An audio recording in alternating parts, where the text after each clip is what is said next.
Om Nityananda Paramashivoham.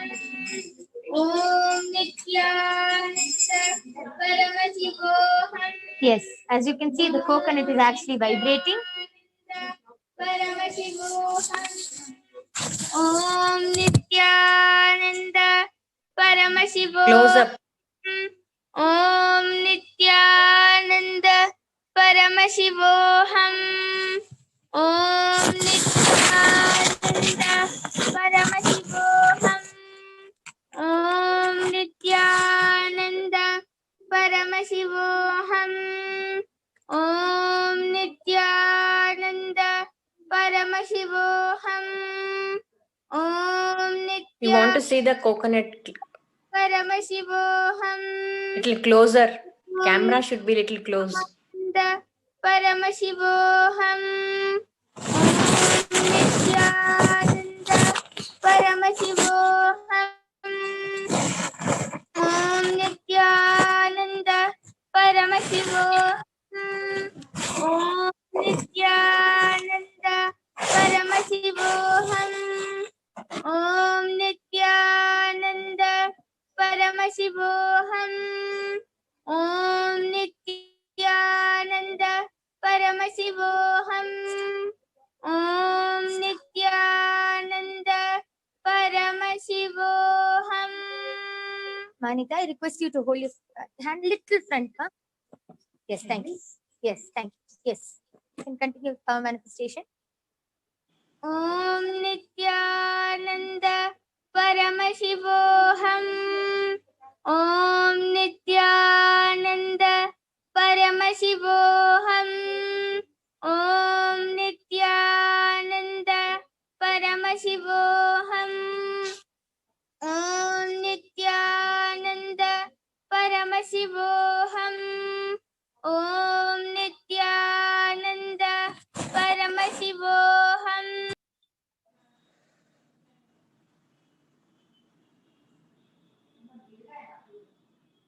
Om Nityananda Paramashivoham.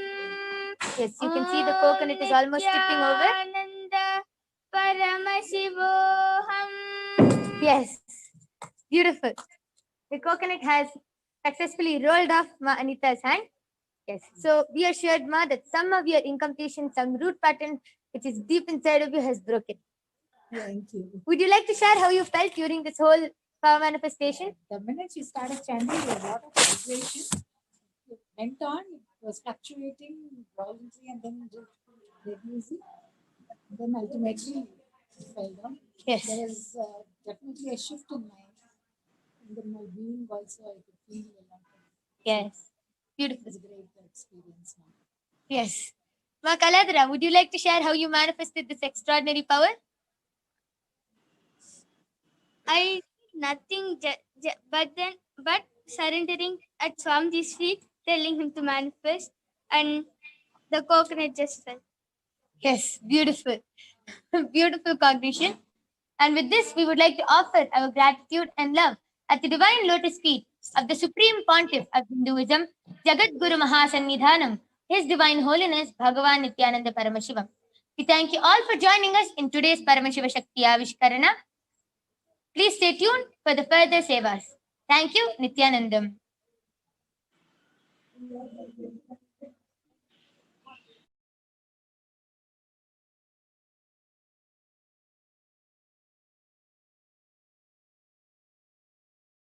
Paramashivoham. Om Nithyananda Paramashivoham. Om Nithyananda Paramashivoham. Om Nithyananda Paramashivoham. Om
Paramashivoham. Om Nithyananda Paramashivoham. Om Nithyananda Paramashivoham. Om Nithyananda Paramashivoham. Om Nithyananda Paramashivoham. Om Nithyananda Paramashivoham.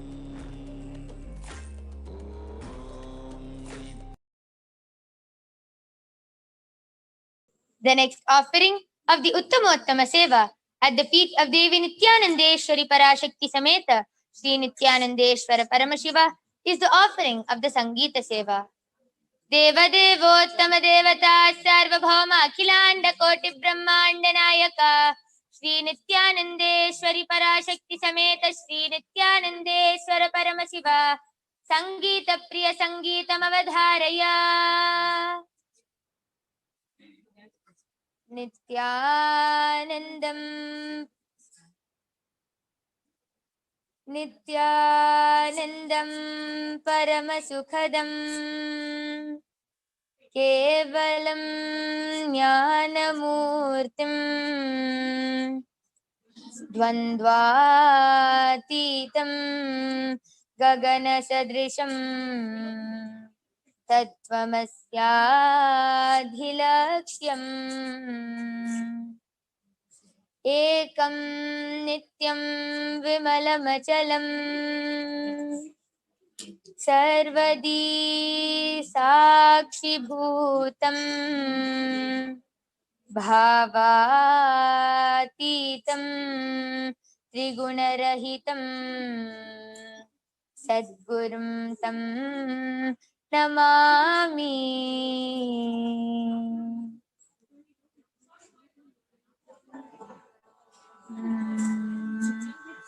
Muddugare Yashoda Mungita Muthya Muvidu Viddarani Mahimala Devaki Sutudu Muddugare Yashoda Mungita Muthya Muvidu Viddarani Mahimala Devaki Sutudu Antaninta Golletala Racheti Manikyamu Pantamade Kamsuni Palivajramu Antaninta Golletala Racheti Manikyamu Pantamade Kamsuni Palivajramu Kantula Mudu Lokala Garuda Pacha Pusa Kantula Mudu Lokala Garuda Pacha Pusa Chantula Malo Nunna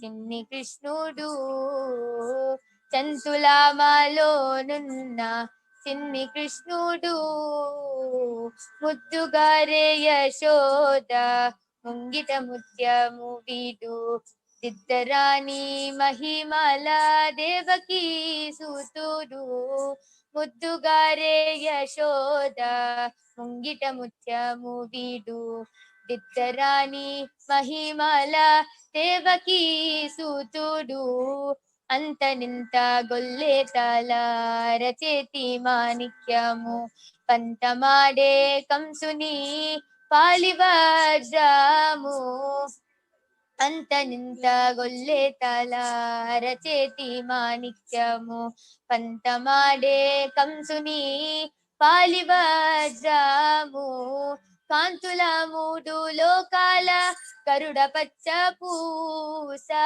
Kantula Mudu Lokala Garuda Pacha Pusa Chantala Malo Nunna Chinni Krishnudu Chantala Malo Nunna Chinni Krishnudu Muddugare Yashoda Mungita Mutya Muvidu Diddarani Mahimala Devaki సూతుడు రథికేలి రుక్మిణికి రంగు మోవి పగడము మీథి గోవర్ధనపు గోమేధికము రథికేలి రుక్మిణికి రంగు మోవి పగడము మీథి గోవర్ధనపు గోమేధికము సతమై శంఖ చక్రాల సందుల వైదూర్యము సతమై శంఖ చక్రాల సందుల వైదూర్యము గతి అయి మమ్ము గాచే కమలాక్షుడు గతి అయి మమ్ము గాచే కమలాక్షుడు ముద్దుగారే యశోద ముంగిట ముత్యము వీడు సిద్ధరాణి మహిమల దేవకీ సూతుడు కాలింగుని తలలాపై గప్పిన పుష్యరాగము ఏలెతి శ్రీ వెంకటాద్రి ఇంద్రనీలము కాలింగుని తలలాపై గప్పిన పుష్యరాగము ఏలెత్తి శ్రీ వెంకటాద్రి ఇంద్రనీలము పాలజల నిధిలోన బాయని దివ్యరత్నము పాలజల నిధిలోన బాయని దివ్యరత్నము బాలని బాల తిరిగే పద్మనాభుడు బాలని బాల తిరిగే పద్మనాభుడు ముద్దుగారే ముద్దుగారే ముద్దుగారే యశోద ముంగిట ముత్యము వీడు దిద్దరాణి మహిమల దేవకీ సూతుడు దిద్దరాణి మహిమల దేవకీ సూతుడు దేవకీ సూతుడు దేవకీ సూతుడు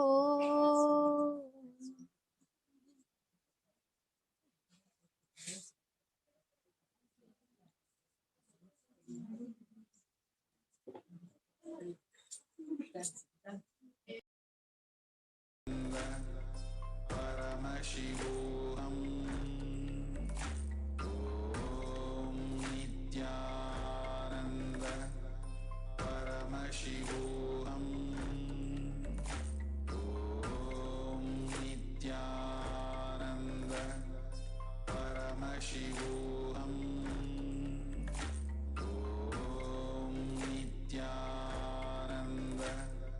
Paramashivoham.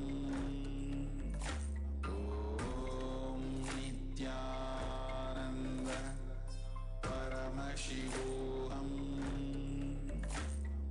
Om Nithyananda Paramashivoham.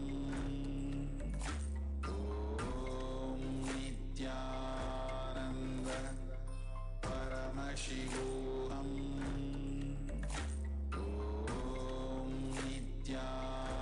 Nithyananda Paramashivoham. Paramashivoham. Om Nithyananda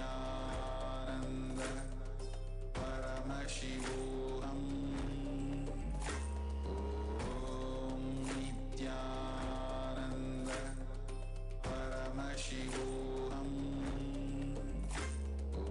Om Nithyananda Paramashivoham.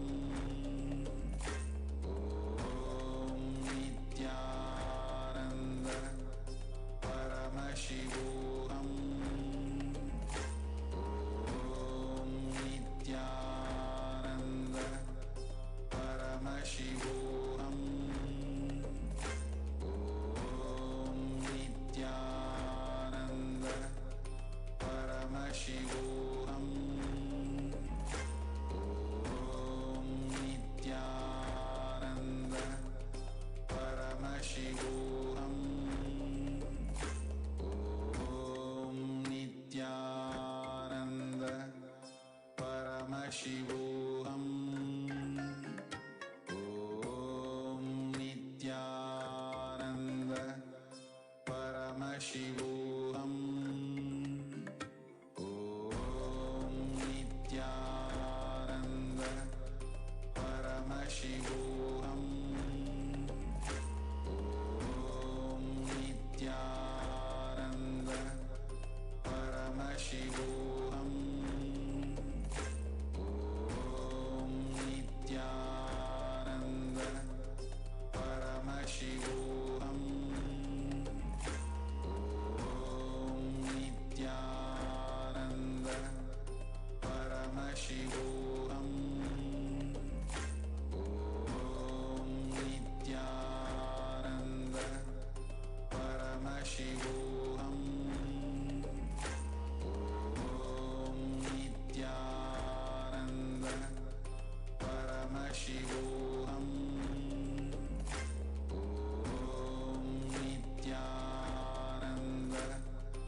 Satchidanandam Paramasukadam Kevalam Jnanamurtim Dvanvatitam Gagana Sadrisham Tattvamasyaadilakshyam Ekam Nityam Vimalamachalam Sarvadi Sakshi Bhutam Bhavatitam Trigunarahitam Sadgurum Tam Namami.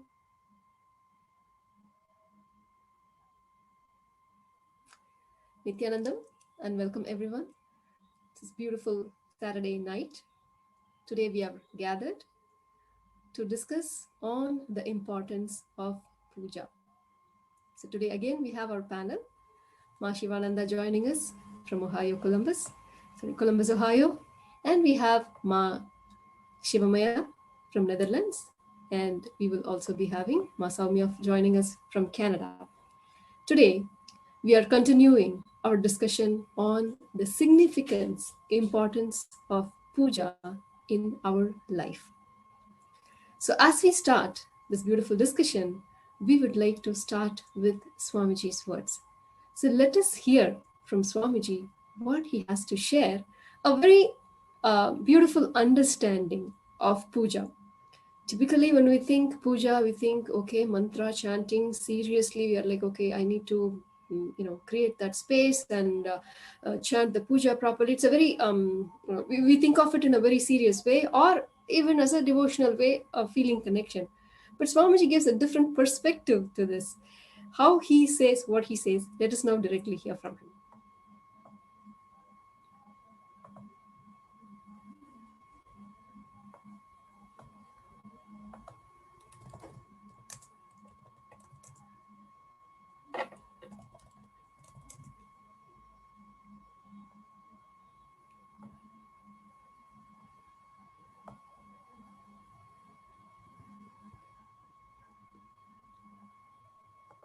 Okay, so we're having some technical glitches, but what Swamiji shares, offering puja, doing puja every day, is a personal time with Paramashiva, having a direct cell phone access.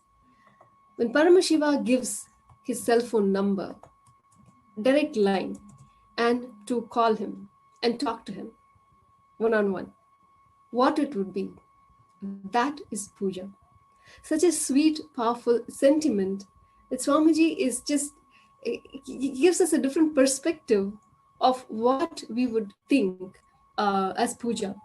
I mean, every one of us who does puja, we understand that space of bliss, that space of oneness with Paramashiva, and how we cherish it, and we will not give that up for anything in the world. That beautiful space, Swamiji explains and describes how that when we are connecting with Paramashiva, when we are offering our puja, it is such a beautiful space of oneness with Paramashiva himself. So today I have in the panel Ma Shivananda, Ma Saumya, and Ma Shivamaya to also add to this.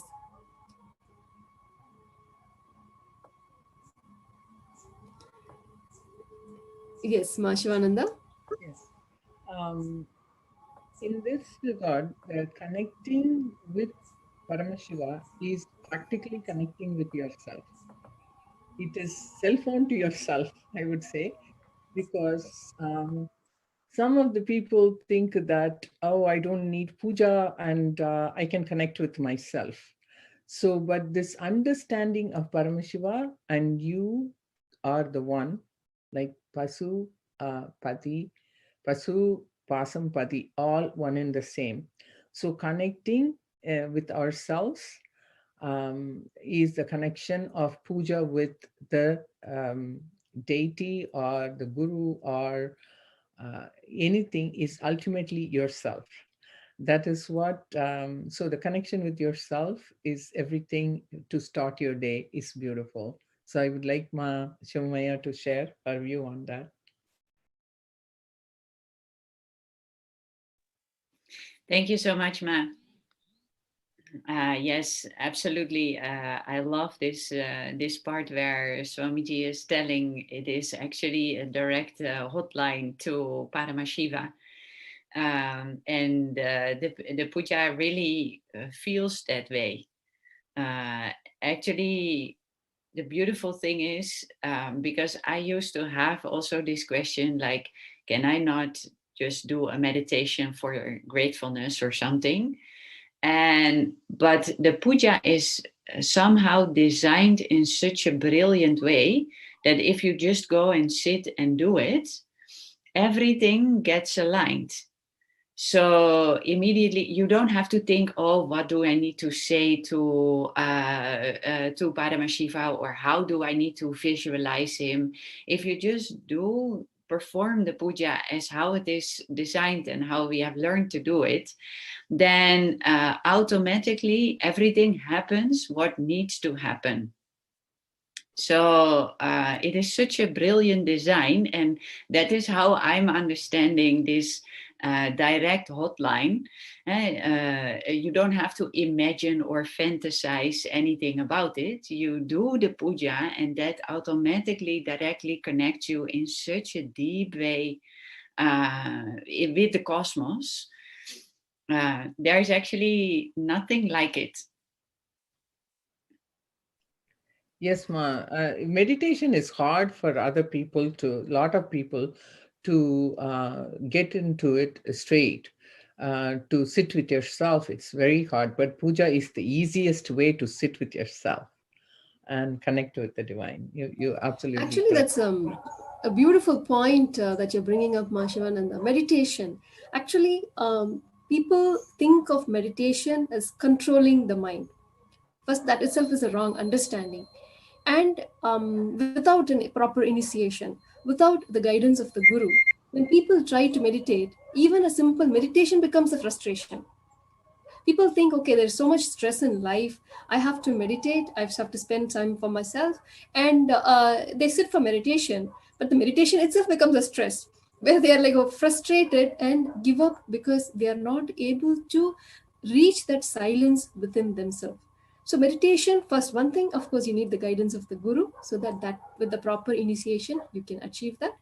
But also then, with the difficulty, people may give up in a few days thinking it is not possible for them. They are not able to reach that silent space. They don't know how to control the mind, which we are not trying to do that anyway, right? Like how to achieve that silence without knowing that people can give up.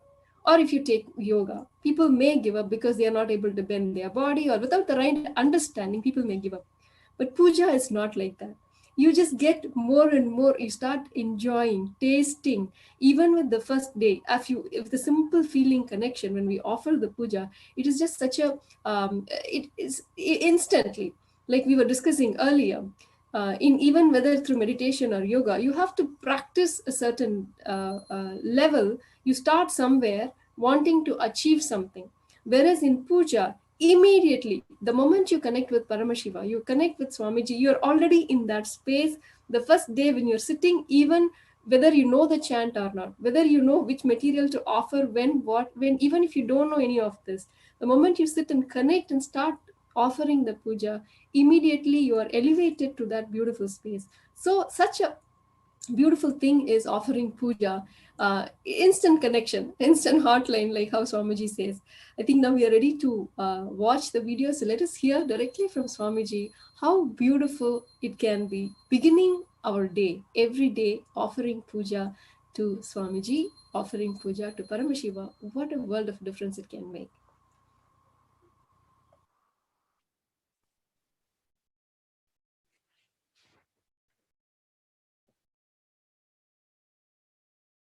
Somasambhu Padati to you, the action I am supposed to perform now on them is taking their old life out and dumping it and putting the Shivatma, means Shiva's consciousness, from my Anandagandha and putting it in them. Read out the whole thing, then they will understand why Visesha Diksha. Unfortunately, people think Visesha Diksha means vegetarianism, that's all. No. Shaivam is not just Shaiva meal. Shaiva life. It is initiations you receive and few minutes every day you spend to bring yourself to the oneness. Puja is nothing but bringing you to oneness. For example, I give you my personal cell phone number and tell you every day and one particular time if you call me, you can talk to me directly. Are you going to take that as a load work? Oh, every day I have to call. Or are you going to feel, wow, I have a direct access to him. Every day I can, few minutes, I have a direct access to him. What are you going to feel? Puja is giving you Sadashiva's personal cell phone number. He has committed to me, whoever I initiate. When you connect with him, he is committed to me, he will respond to you. I am authorized to give you his personal number. Puja is nothing but giving you the authorization to call him at particular time. And he has committed to me, he will respond to you. Vishesha Diksha is nothing but giving you his personal number, hotline connection. So every day during the puja, that few minutes you can connect with him in oneness, and he has committed to me, he will respond to you. Understand? I am authorized exchange for him. He has given me the authority. That is the reason I am sharing. One more thing I want to tell you. Sometimes people come and try to tell me, oh, non-veg food is a human right. Being human itself is not right. What stupidity you are talking about non-veg food? Your body is not made for that. I am not talking from the sense of moral. If you want to evolve into the next level, don't eat poison. Vishesha Diksha demands only two requests from you. One, you need to be vegetarian. Another one, every day at least 10 minutes you need to bring yourself to the oneness with the puja. 10 minutes is too less time. It doesn't take more than 10 minutes, I know. It's too less time. Sadashiva is demanding to respond to you every day and keep yourself in oneness. Actually, I don't promote any other spiritual practice. People ask me, should I do this technique, that technique? Twisting the eye and looking here and blowing the nose, this corner, that corner. I don't give you any technique. I only ask, connect with him in oneness 10 minutes a day. I think maximum it takes 11 minutes.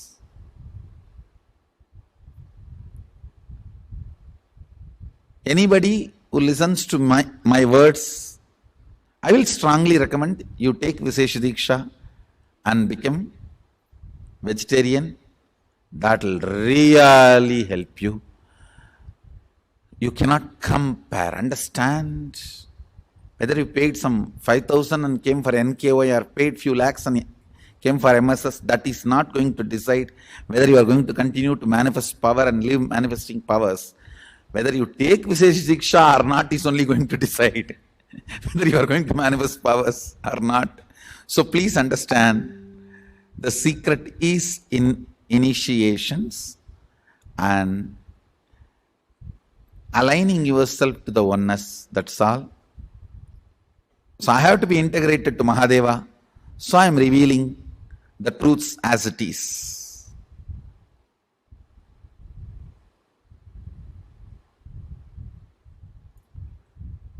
Whatever is said and done, Vishesha Diksha is something extraordinary. Literally the whole system gets upgraded to the superconsciousness. If you ask me, I'll strongly recommend. If you say, no, I'm in a country where I don't get non-veg food, change the country. No, my husband does not allow me to become vegetarian, change the husband. Nothing more is important than Sadashiva. Everything else comes second. I tell you, I cannot give powers to your money, I can give powers only to you. So, initiation matters. Living it matters. Don't try to believe these stupid ideas. This non-vegetarianism, non-veg food is a human right. Being human itself is not right. Understand that? Then people ask me, oh, where do you get protein? Stupid questions, same old questions. Stupid fellows. From where elephant gets protein, I get from there. That's all. Actually, protein can be generated only by plants. You feed that protein into animal, grow muscles, don't even bother it as a life and just cut the muscles for your protein and grab. What kind of a mind? Is there no limit for the demonicness? The demonness?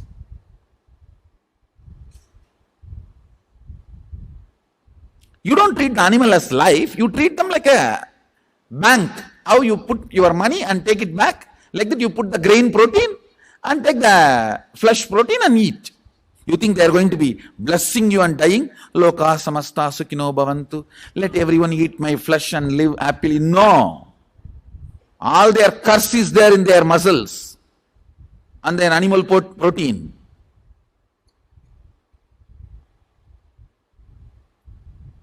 Dairy industry is one of the largest depopulation plan, understand. Dairy industry, whether for the flesh or for the milk, dairy industry is the biggest depopulation plan, depopulation conspiracy. Not that Indian traditional village dairy. They are not, no way they are dairy, because they are not, our cows are not given any animal protein and all the stupid chemicals and any of that. They just happily roam around, grow organically, and the calves are fed first. Only after it's overflown, it's milk, the remaining is milked and shared.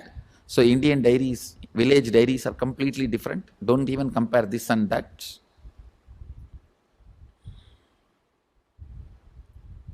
Actually, I can give you hours of discourse and convince why vegetarianism and all that.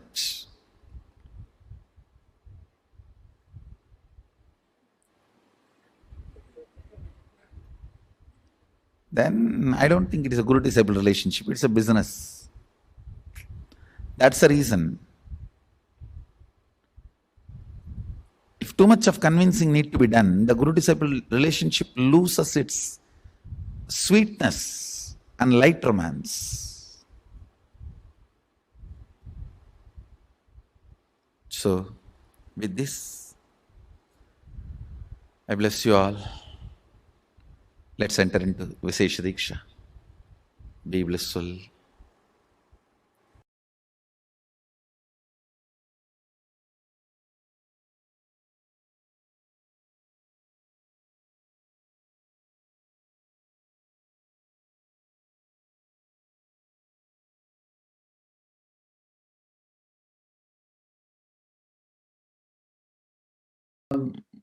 In the idol worship is sometimes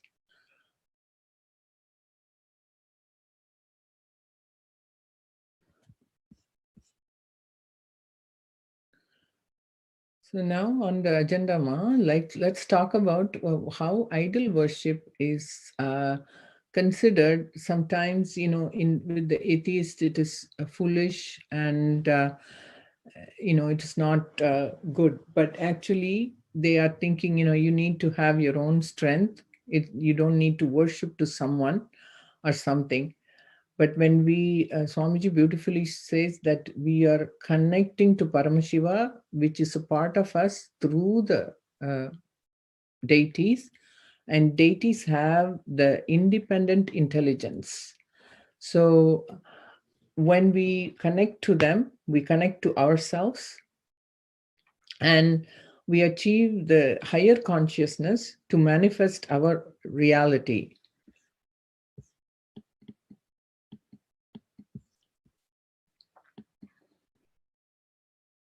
The Vedic science had documented proof that deals with the nature's cosmos and man. The Kamika Agama describes elaborately on puja procedures, placing and handling of deities and rituals to follow for one to attain the highest core of our being, much more modern physics has declared, much more before than modern physics has declared. That means that physics, the puja has started, the worships have started as a science much before the physics, modern physics have declared about the highest core of our being.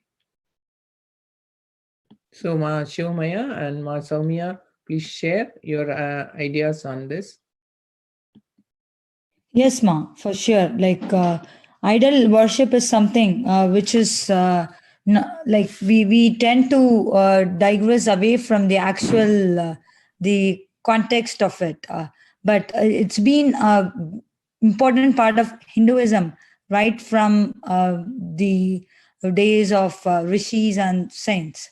So I am reminded of a story of Markandeya, who did idol worship and saved his life and continued to live forever, like forever 16.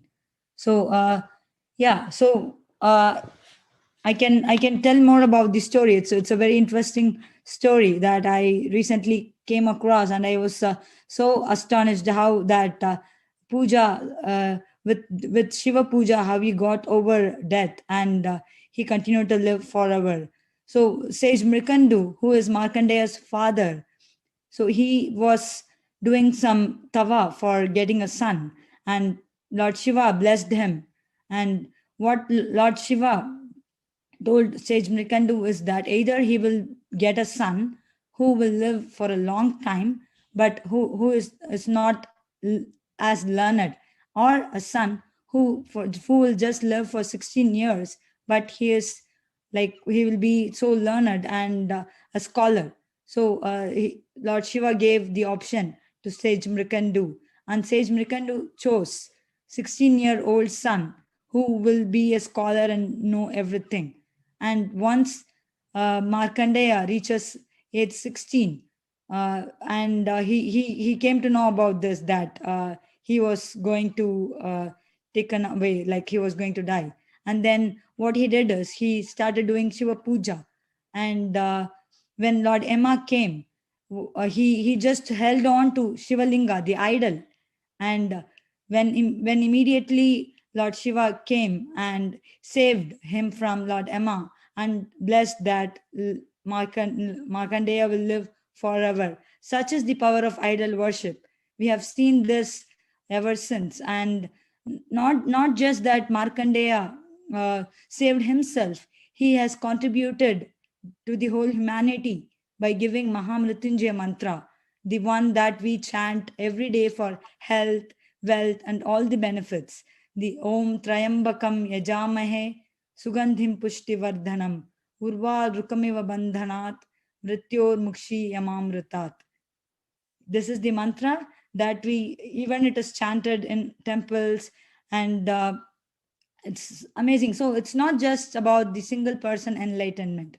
It's the enlightenment for the whole humanity. That's the power of the idol worship. Ma. Amazing. Yeah. Beautifully said, Mom. Beautifully said. That so many stories we can share of Prahlada, and the connecting with themselves. Even the avatars themselves, when they come, incarnations come, they do puja. They do puja. Rama in Rameshwaram, before going to Sri Lanka to win the war with Ravana, he did the Shiva puja. And Lakshmana does, to get the thing, he does the puja. And Arjuna, to get the weapon from Shiva, Pasupatastram, to get that, he does the puja to Shiva. in Shiva appears, and Shiva he fights with Shiva, not knowing, and then he loses, and he thought he was going to win. He loses, but Shiva gives as a gift that Pasupadastram, and that's what he uses to in his war. To kill, even the so powerful weapons. So puja is done by everybody, even the avatars when they come to life, even though they are manifestors of powers themselves. So many siddhas and so many people who they have power themselves, so much power they have, but they still do puja to reconnect to that. So puja is necessary, and idol worship is not worshipping idols. It is worshipping the deity, which is a separate entity itself, and it has powers, and we can connect with that deity. By the way, Kala Bhairava Puja is coming on Monday. Kalashtami is on Monday. So our whole Adinams will be celebrating, mainly in Bidadi. Kalashtami is celebrated in a huge way. Homas and abhishekams and chanting of Kalabhairava. It's a very powerful deity, Kalabhairava. We all know that Kalabhairava is the most powerful deity if we can connect with him. So especially during this time of COVID time, to get rid of your, all your impurities and build up your immunity and resist against all your fight against COVID. So this will be a great time to do Kalabhairava Puja. So you can, register for that Kalabhairava Puja and enjoy that. So any deity you want to worship, all our temples have that. Yes, Ma Awesome. Shivamaya, you want to share something on this? Soumya, go ahead. You wanted to go first. Yeah, ma. Yeah. So I totally agree, ma. Puja is something that's recently I have known the benefits of it. I was not doing puja since childhood, but I have always seen my father do puja every day. He doesn't miss puja, and before breakfast he makes it a point that he does puja, and even in the evening time also he does puja, and I always have looked up to him, but I never got interest until recently. After initiated by Swamiji, I started doing Nitya Puja, the Guru Puja and Shiva Puja every day. So every day I wake up at Brahma Muhurta, I do yoga and followed by puja, and we do it as a teamly. That has been so amazing. It has given me a lot of powerful cognitions. Whatever the truths that is revealed by Swamiji, to be able to follow, it is important that we do puja. That is what I have realized. So I though I started with doing just yoga and not puja, only after I started doing both together, the benefit of it is simply amazing, especially in the early morning if we start the day. So it keeps us in that higher space for longer, and it's not the same. So even for one day if I miss, I can totally notice the difference. Yes, So yes, yeah. yes, Yes, Ma, definitely. I can so much resonate with that. And I also have not been doing the puja for the most part of my life because I didn't know about it. But when I started doing it, it first got explained to me as like it is inviting the divine. So with all of the egars that you invite a very special guest in your home, for example, what all you try to do to make your guest comfortable, you give it your best seat, you give it a place to freshen up. If they have traveled a long while, you give flowers, incense, something to drink, something to eat, all of these things. And it is such a beautiful thing, and it is also easy. I know from my own experience, because I was very, very intellectual when I got introduced to this. So initially also my thoughts were like, but isn't this doing a little play or what?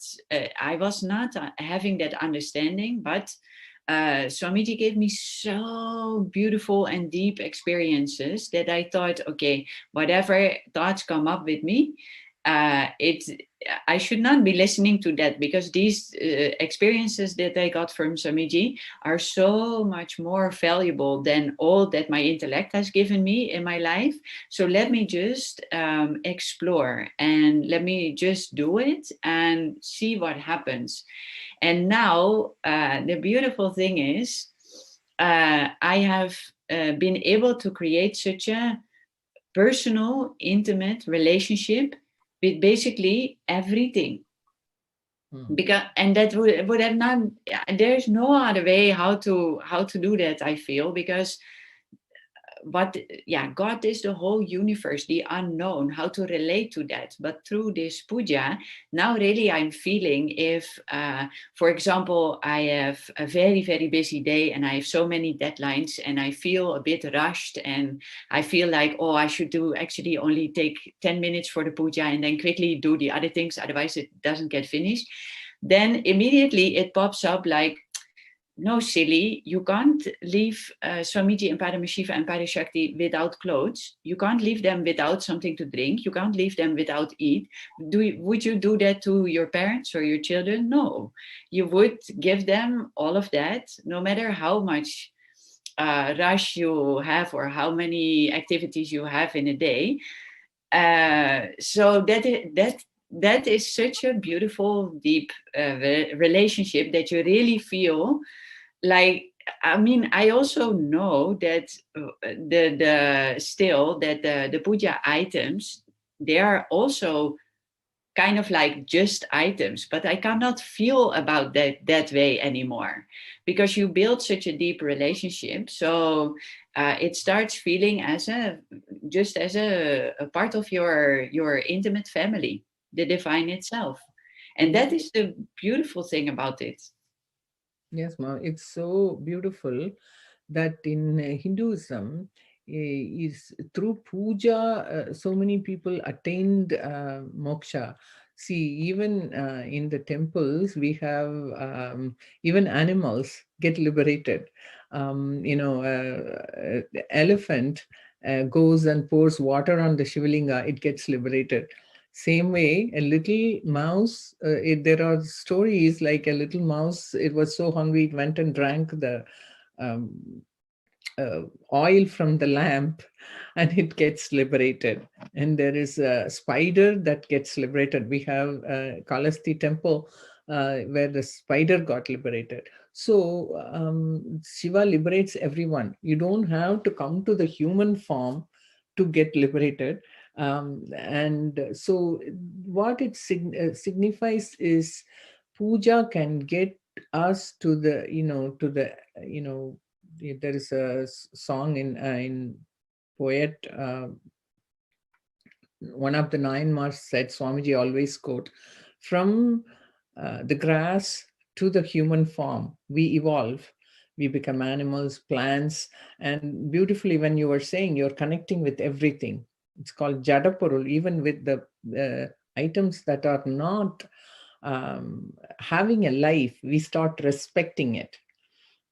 And animals, and in Western world, people respect animals so much, pet animals and all that. So you can connect with that. The animals, everything is Paramashiva. And you were saying even the items, what you use, it becomes a part of you. That is the beauty of it. So you start being in oneness with it. And with that, you manifest yourself into the higher consciousness. So it is beautifully said, Ma.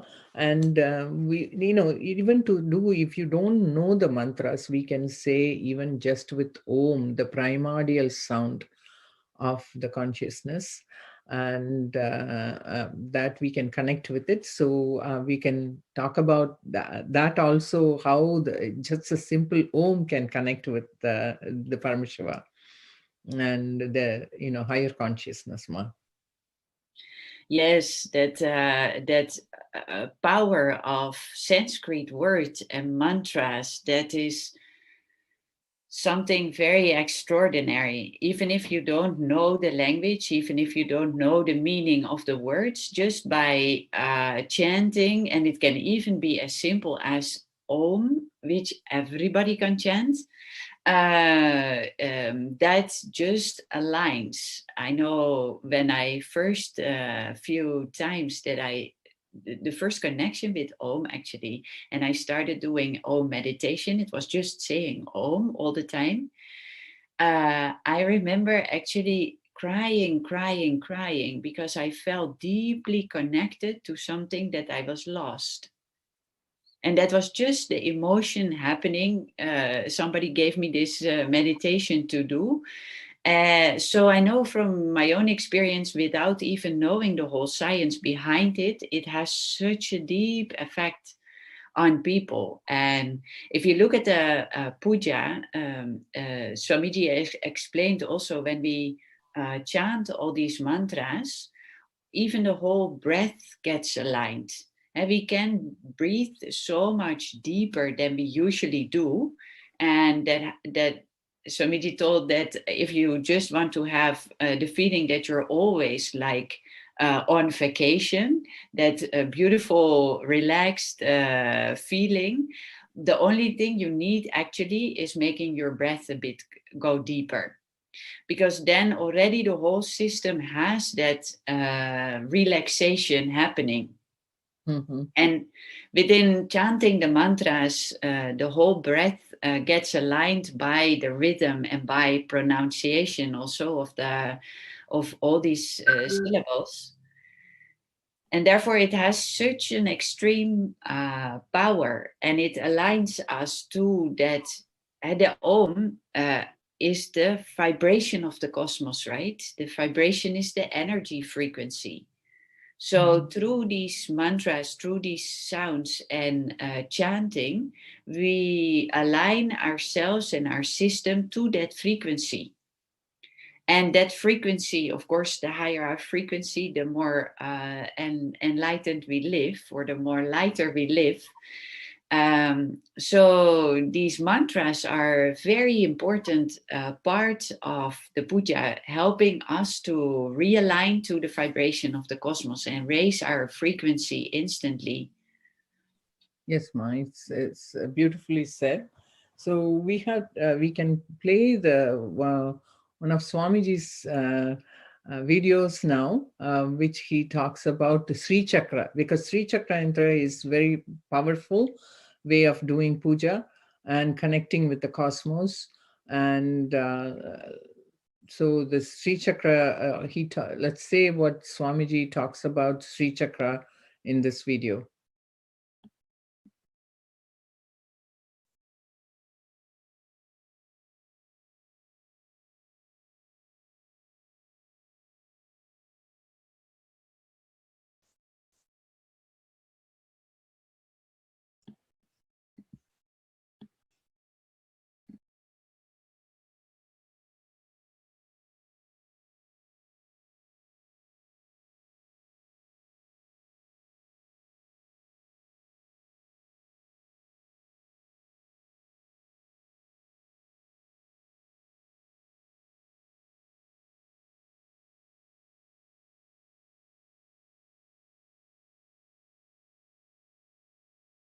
Not required,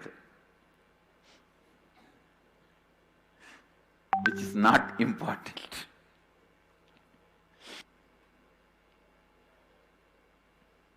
See, the whole universe is made out of these two: sound and light. Means verbalization, visualization. Sound and light. you need to know if there is some problem in you related to sound, you can't use verbalization to correct it. Visualization only can correct it. If there is some problem related to light in you, you can't use the visualization to correct it. Only verbalization, sounds can correct it. Please listen. Listen. The whole universe, including you, is made out of sound and light. When the sound and light meets, the universe happens. Mahadeva represents light, Devi represents sound. That is why the syllables we call it as matrika, mata. Sound is mother, light is father. When these two, nada, bindu, when these two unites, universe happens.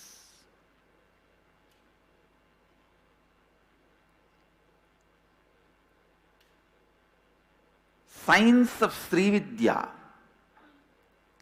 the ultimate knowledge, is knowledge of using sound and light and achieving the space of Shivoham.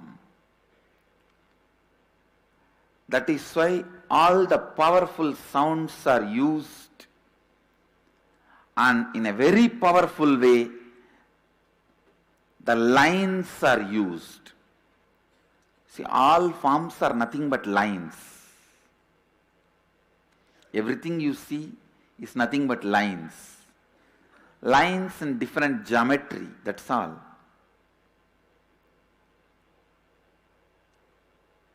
If you draw the line straight, two line, and it looks like a ladder. If you put the same line like this, it looks like a snake. It is just different lines. And listen to this. I was reading a paper in the internet, some research paper published. Long before I read this, and I mentioned about this in many of my satsangs, early satsangs. One guy was trying to develop a therapy called art therapy. Means letting the mad people draw, scratch, paint whatever they want. By painting, drawing, so much of catharsis happens. They get healed. They become all right. That loose screw gets tightened.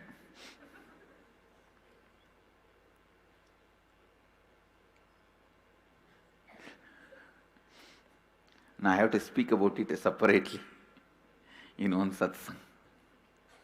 Now I am really seeing the same boys, if they are in the ashram from 1000 Beddam, they will not walk up to Rajasabha and they will lie down there. But when they are outside, I think only when they are outside they miss me.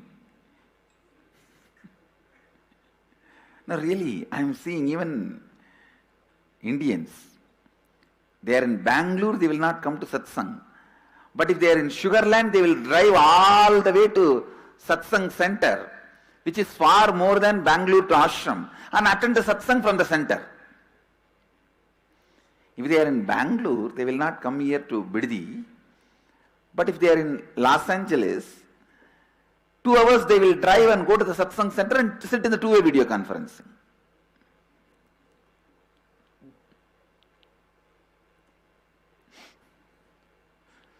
Good anyway. Listen. This art therapy, I was speaking about it.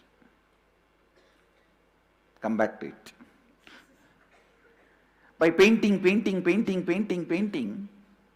in a month, they vomit all their madness and they become all right. The funny information is, the doctor who was doing research on all these paintings, he found a very strong similarities between their madness and painting. If somebody has become mad due to women, they all paint in the same way. If somebody has become mad due to money, they all paint in the same way. Listen. The last bit of information is the most important. The doctor who was doing research on all this, he became mad. No, listen. It means your painting shows the inner space you carry. Understand the truths. First, your drawing shows the inner space you carry. Through drawing, you throw your inner space out. Whoever consumes that drawing receives that same inner space. Understand the triangle. You throw your inner space through a drawing. Whoever consumes that drawing receives the same inner space. Mahadeva has thrown open in his, whatever is in his inner space in the form of drawing, that is Sri Yantra. Understand? Mahadeva has thrown what is in his inner space, that is Sri Yantra. That is Sri Yantra. If you consume whatever as Mahadeva has revealed, Sadasiva is the Rishi for the Sri Vidya. If you consume whatever is revealed by Mahadeva, you achieve the same space, Shivoham. Shivoham. Shivoham. Sachidanandoham. Shivoham. Nithyanandoham. Shivoham. Understand? Shivoham.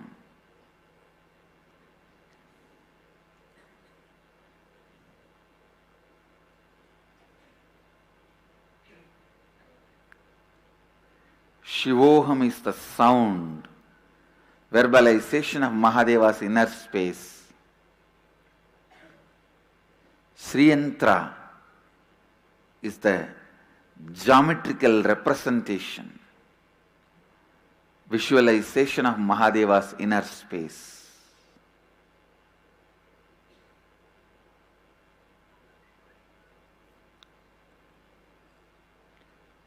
With this yantras and the sound, when Mahadeva opens up his inner space to you guys, simply you will see, first thing your Kula Kundalini will be awakened to have the darshan of Mahadeva. I tell you, whoever experiences your eyes are becoming big when you look at me, means wanting to see more. Be very clear, your Kula Kundalini is awakened. It is actually the sign your Kula Kundalini is awakened.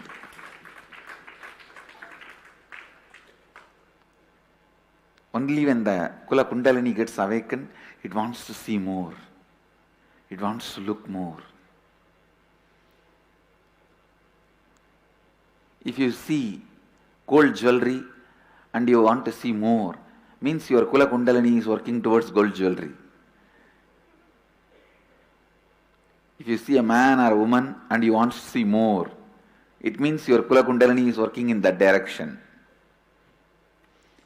If you see food and you want to see more, it means your Kula Kundalini is working in that direction.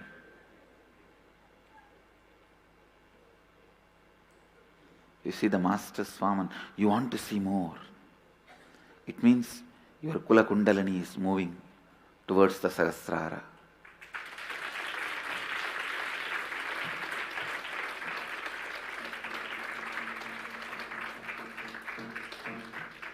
to which direction your Kula Kundalini is moving, to which chakra your Kula Kundalini is moving. You can simply find out based on what you really like to see, love to see. What is there in your being? What is in your love? Already the ashram sannyasis have started drawing the Sri Chakra. Today the Gurukul is going to have initiation.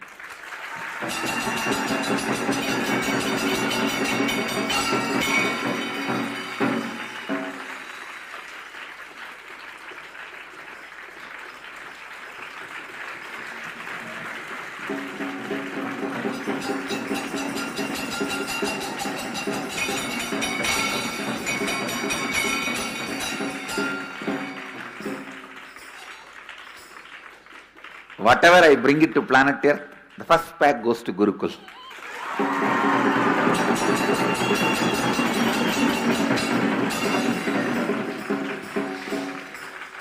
Whether it is a sweets or chocolate or Sri Vidya initiation, first pack goes to Gurukul.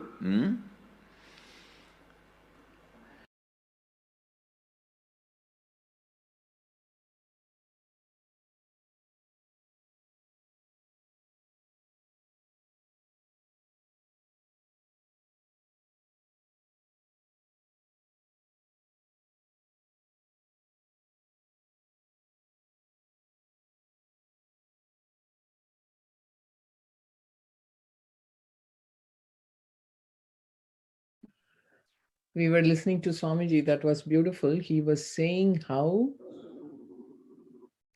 our inner space of Mahadeva is the Sri Chakra, the drawing, that whatever, he talked about the artist, the painter, the saying how,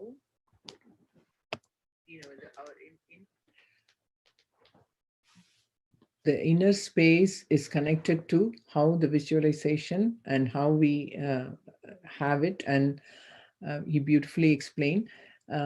This connects with, when I think about it, this connects with the, Yamato's, the Japanese person who did this science experiment with the water. The water, he put it in 5 cups in 5 rooms, and having different emotions being said to that. One has, singing of sweet voices, and the other one is with different emotional voices.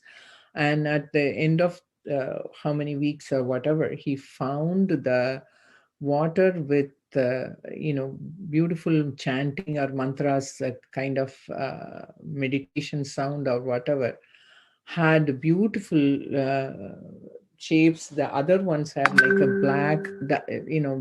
black impurities in that. So this shows that whatever we hear, that has an effect on our being and our inner space, how it gets cleared or corrected. The mantras have that beautiful effect of connecting with our inner selves, our inner drawing, like how Swamiji is saying. And the puja is the one that makes the beautiful drawing within us, about us and about the world, Jagat, and and also the God. So us to Jagat, world, and to God, it connects all of us with a beautiful inner space. Swamiji beautifully explained that. That's what I wanted to share. And Mahashivamai. Yeah, I can add one more point to that, because I remember, it reminds me of how Swamiji explains that we are all consisting of quarks, these subatomic parts, and that actually sound is what holds it all together. So sound is what is making all these parts being me and you and everything else. And then by understanding that, it is also like another angle of understanding what is the importance and the power of this sound. And how also Swamiji explained how when he is, because he does that often in the processes when we are in inner awakening or other programs, and he does a process where everybody sits around and he tells certain syllables or calls out deities' names. Then he just realigns the whole system to the cosmos and to our integrity and purity. So because of the sound having that enormous power, he also, with just pronouncing certain syllables, can rearrange our whole system. That is always so interesting, I feel, because you can literally feel it when you are in such processes, that your whole system gets completely rejuvenated and refreshed and brought in the highest vibrations. And using sound is a very important thing that Swamiji uses to realign. And we do that actually daily in the puja also.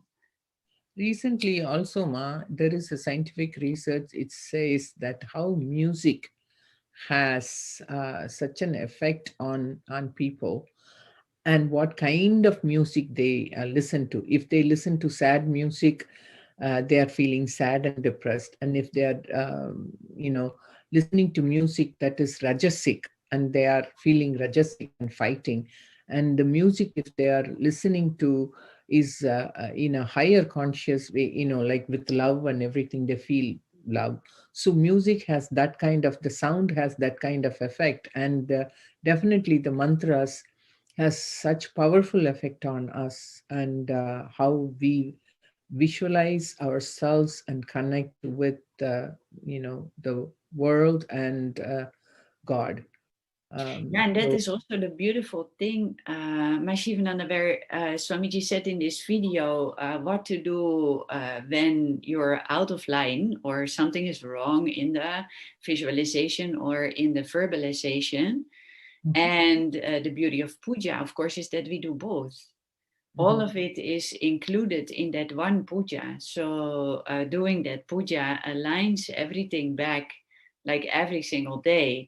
And what you just mentioned, I used to work in a music venue. Mm-hmm. So being surrounded with music all the time, I really start seeing like it attracts a certain vibration people, a certain kind of music. And the funny thing is that I used to listen so much to music because of the emotional connections, but I was also very used to ups and downs. And since I met Swamiji, actually, I immediately dropped all the other music and only started to listen to devotional songs because of the beautiful vibration of it. It has such a completely different kind of energy. So I just instantly loved only that kind of a music. And yeah, I was a music collector. I had so much of music, and I all gave it away at once, actually, because I only wanted to listen to these devotional songs and mantras when I found out about it. Oh, I can totally relate to you, Ma. I did the same thing. I was listening to all kinds of songs, and now it's only the devotional songs. And I also like the importance of chanting mantras in Sanskrit. I can relate to it. So there are a lot of chantings, Upanishad, everything is in Sanskrit. All our Vedas and like many the importance of chanting in Sanskrit is becoming more and more clear. So I used to chant Hanuman Chalisa. Like I started learning it because I heard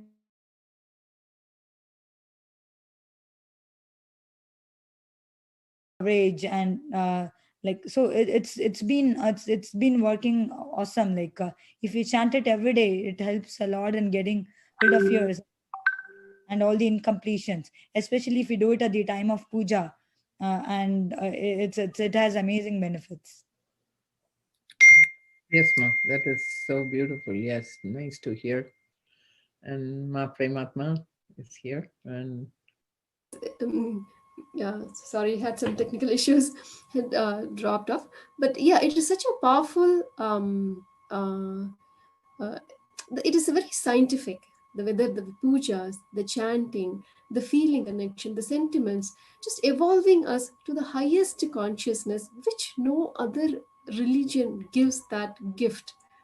We, our rishis, our sages are scientists, that experts that have researched for thousands of years and given that treasure. It is like how you hear the Purana of the churning of the Milky Ocean, how the Devas and Asuras churned the Mount Meru and churned and got the Amrita. It is like that every single thing in Hinduism is an Amrita given to us by our forefathers, by our rishis, by our sages after thousands of years of research. Whether it be science, whether it be the sentiment of puja, whether the science of temples, all are gifts given to us. We don't need to research and invent anything, but it is responsibility, our responsibility, one, to keep it for ourselves and to pass it on to future generation. The whole discussion that we have been having for the last few weeks, since Swamiji has initiated and given us this right, our voice, Hindus have voice, Hindus voice matter, and he has given this opportunity for the first time. Hindus have the right to vote to what matters to us, our sentiments, our highest intelligence, to live the highest intelligence, to pass on that highest intelligence to our future generation. It is our birthright. Swamiji says being human itself is not right. For what, we have taken this, forgetting the whole purpose of why we have happened on planet Earth. The possibility of enlightenment can happen only on planet Earth, and that too only when we take the human body. The rarest of rarest decisions where we have chosen to be on planet Earth as human being itself means we want enlightenment.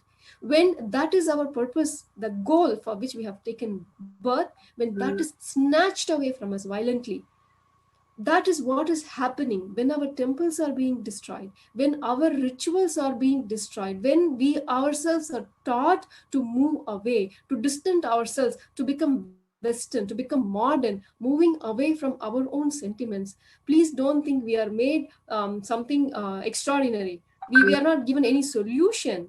Something may look nice, but it is not giving us a life solution. It does not fulfill. No matter which CEO, no matter which successful, so-called successful person in the world, are they fulfilled? That fulfillment, the luxury, we do not get anywhere except the Hindu rituals, the sentiments, our Vedas, our Agamas, learning from that and living by that.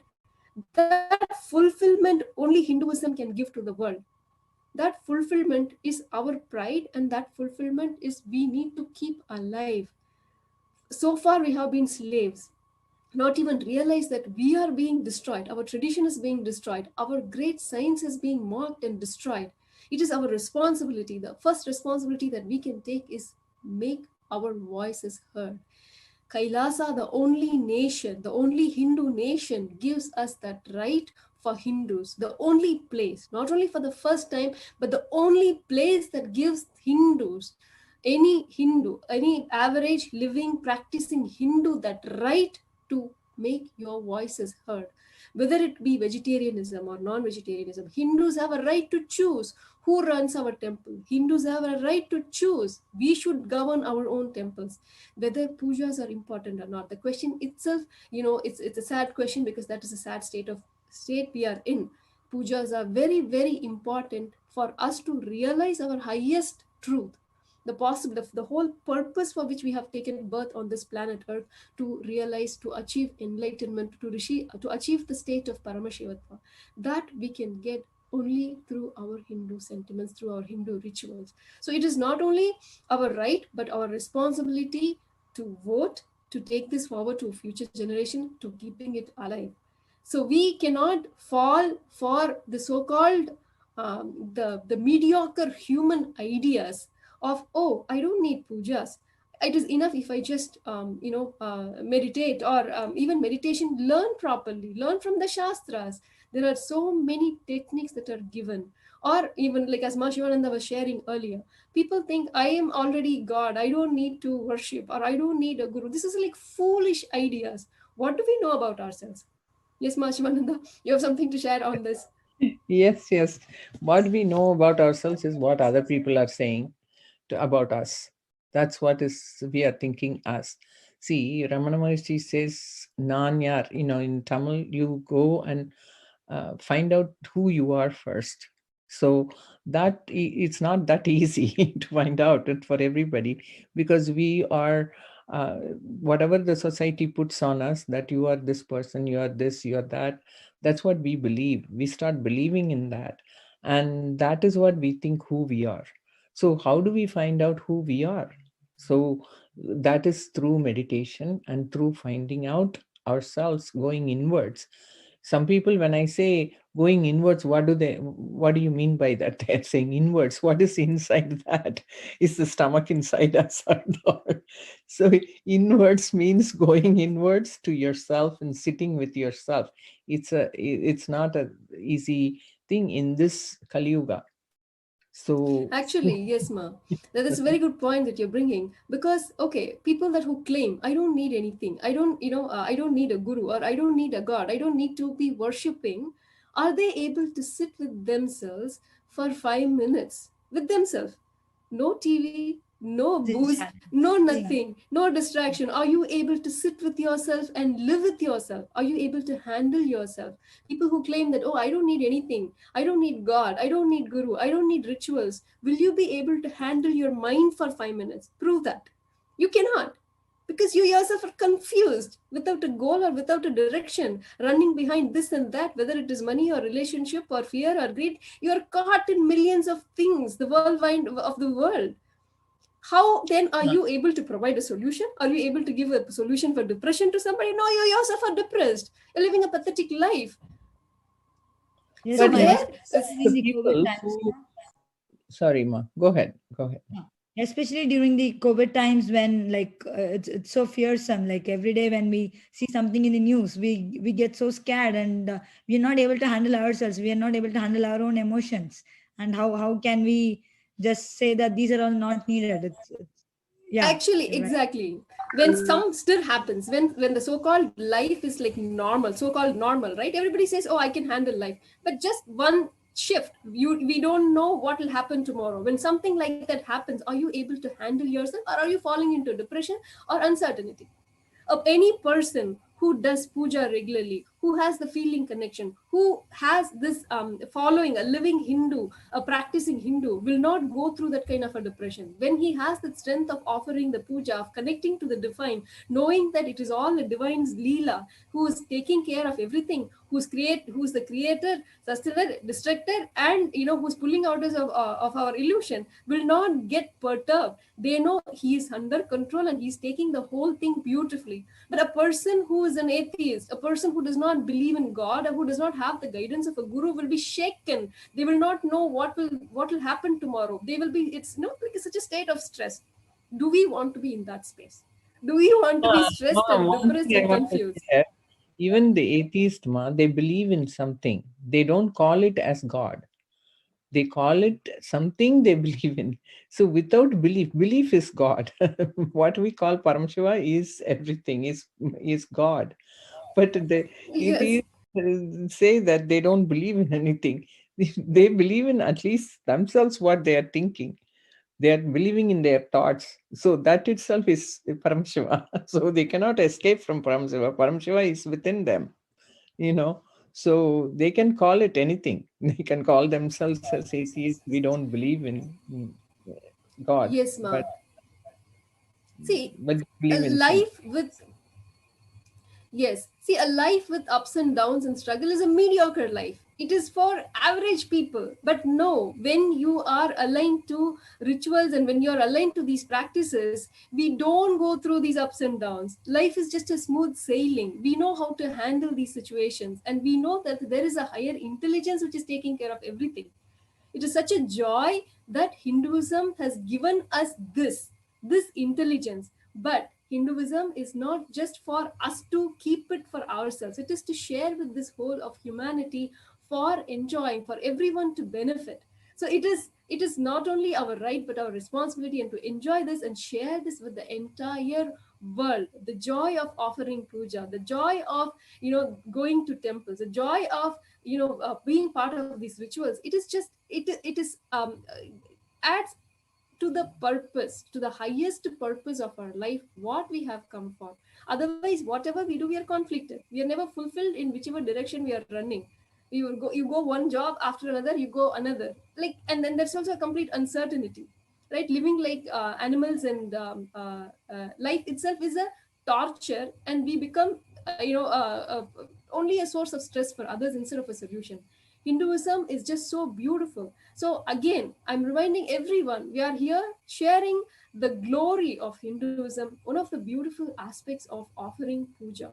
There are various pujas, whether to manifest, as we were discussing earlier, how you can manifest wealth by worshipping, whether it is goddess Lakshmi, where we have seen in our own Puranas, where the kings have manifested beautiful things through yajna, through puja, of whether it is wealth, whether it is the rains that is needed for their own country. All of this, whether it is pandemic, whether it is epidemic, just by puja, just by worshipping in our rituals. Even today, as Swamiji had beautifully during this whole COVID pandemic, when it started, the Mariamman temple, the ritual that they do, the firewalking they do, how it awakens the energy inside of us to immunize our body so that we do not get affected by such pandemics or epidemics. These sacred knowledge exist in Hinduism. For Yes, sure. ma'am. Yes, so beautifully said. See, in Hinduism, even from birth, you take the baby to the temple after 30 days or whatever, then you have a naming ceremony. The whole life is around the temple and the pujas and everything. It's integrated. Everything is integrated. If the lady is pregnant, then there is a puja for that. When the baby is born, there is a puja for that. Then when wedding time, there is puja for that. And, it goes on as life evolves, goes to, the child gets maturity, then there is a puja for that. Then after that, gets wedding, it goes on. And even at death, it is celebrated as puja only. In the proper, when people die at the old age or something, it is celebrated as ritual. For 10 days or something, they do puja only at the houses. So, Definitely. singing bhajans and everything. So Hinduism, from birth to death and beyond, it takes us through this rituals, pujas, and mantras, and so on, connection with Paramashiva. Definitely, Ma. And one of the thing is, as you are mentioning the various different pujas, there are some different sampradayas and tradition. One of the common misconception which the non-anti-Hindu elements misuse, manipulate, and abuse Hinduism is the vastness of Hinduism, which actually is our strength. It is used against us, saying, "Oh, you have millions of gods. You have, you have so many traditions. Which one will you follow?" Just to confuse us, but not understanding that the millions of gods is our tradition. You have millions of problems. We have millions of gods. So it is our strength only. The Hindus need to realize the value, the strength of our own. When we have so many traditions, it means we have choices. We have the freedom to choose which sampradaya I want to follow, which tradition I want to follow, which god which deity I want to pray. If you don't like any of these millions of gods, you can create your own. Giving that possibility, you are not called as a slave or a sinner, but God Himself, as Paramashiva Himself. That only Hinduism gives, and this, it is our responsibility to keep this alive and sharing it with the world. So make your voices heard. Hindu votes are sacred. Please make your vote. Pujas are important or not. Make your vote, and Hindu voices matter.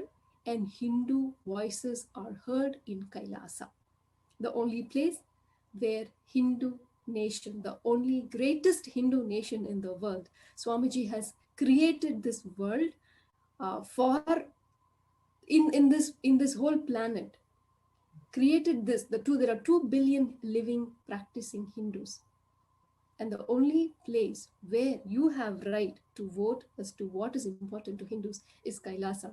So don't miss this opportunity. Cast your vote at in this link that is projected with the hashtag Hindu votes are sacred, Hindu voices matter. It matters, and it is important that we keep this rich tradition, this royal tradition alive, so this can be shared with the entire humanity for the benefit of humanity. Yes, Ma Shivamaya. What is your experience, Ma? You have, been introduced the whole tradition of Hinduism, offering pujas. How has your life transformed? Oh, it would be easier to answer how did it not transform? Because it really transformed like every field of life. And I really liked how you said, like, there are thousands of problems, we have thousands of gods. And that is actually a beautiful description also about had that change, because I was very intellectual, I was very much seeking, but not even in the frame of seeking God, because of the incompletions that I had with the word God, even from my upbringing. So the kind of a life that I lived was a very stressful life, a very confused life also. And I mean, I had my business, I had excelled in my studies at university. So certain things were like how it is perceived in the outer world as successful and doing great. But I was not having a healthy body. I was not having a stable mind. I was yearning so much for something that I was not able to find. And that all changed when I met Swamiji. Then somehow the things that he radiated, the things that he was saying, it resonated so deep with my being. And literally I cried out of thankfulness just to have finally a way to connect to the source, to connect to myself, because that connection was lost. And Swamiji really brought me that connection. And then after that, I met the whole vast science of how this all works and all of these beautiful techniques and practices. Mm-hmm. Actually, I want to ask you a question, Ma. See, one of the common misconceptions that people have, it is too vast. I don't know where to begin. It is all chaotic. But completely coming from a different background, having the introduction to Hinduism, how do you feel? Whether it is through inner awakening, whether it is through Paramashivoham, how did you feel? Like how you were guided step by step into Hinduism? Can you share that experience? Yes, Ma. Well, Swamiji is so brilliant that he is reviving all of the sampradayas at the same time. So actually, sorry, Mashumi, I think we are, with all this excitement, we are sharing about puja. Now we are ready to receive Swamiji. So we will continue this beautiful discussion again tomorrow on the sacred sentiments of puja and how it is important in our lives. And so let us now get ready to receive Paramashiva himself. So requesting everyone to please just settle down and chant the Mahavakya. Om Nithyananda Paramashivoham. Being in a meditative space, let us invoke Swamiji and let us get ready for darshan. Om Nithyananda Paramashivoham. Om Nithyananda Paramashivoham. Om Nithyananda Paramashivoham.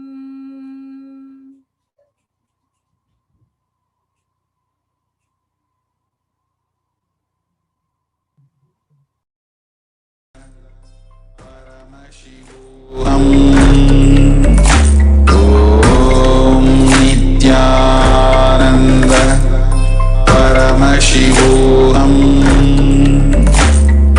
Om Nithyananda Paramashivoham. Om Nithyananda Paramashivoham. Om Nithyananda Paramashivoham.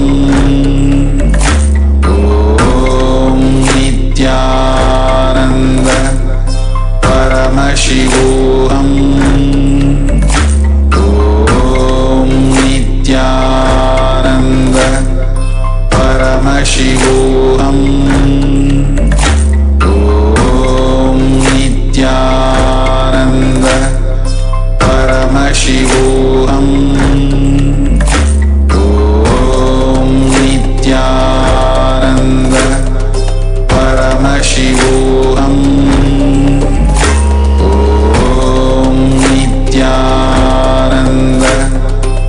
Paramashivoham. Paramashivoham. Om Nithyananda Paramashivoham. Om Nithyananda Paramashivoham. Om Nithyananda Paramashivoham. Om Nithyananda Paramashivoham. Om Nithyananda Paramashivoham. Om Nithyananda Paramashivoham.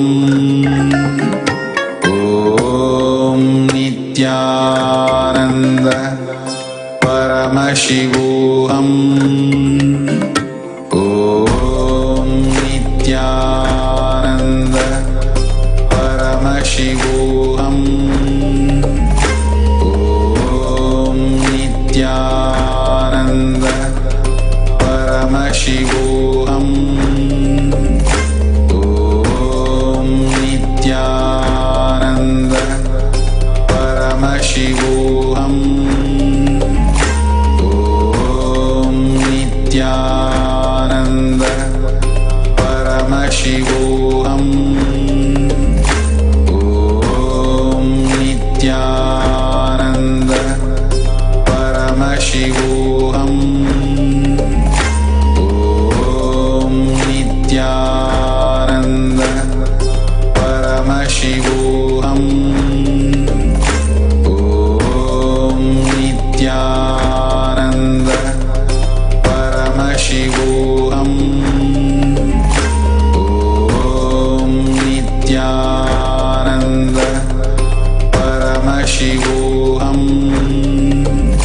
Om Nithyananda Paramashivoham. Om Nithyananda Paramashivoham.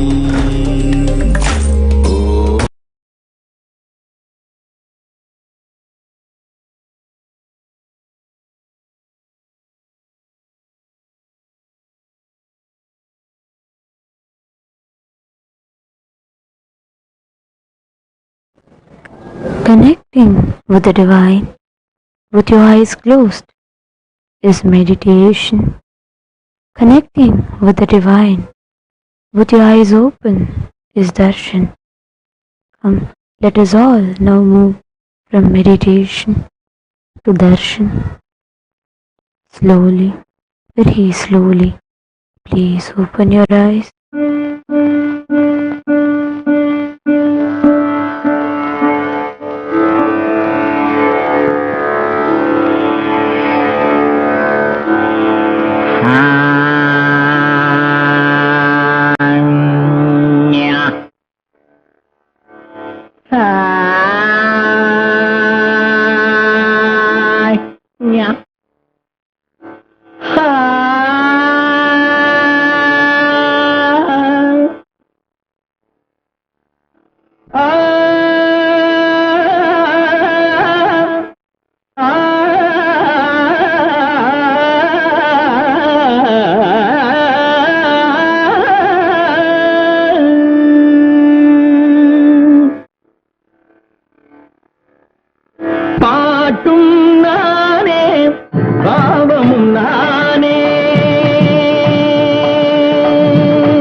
நான் அசைந்தால் அசையும் அகிலமெல்லாமே,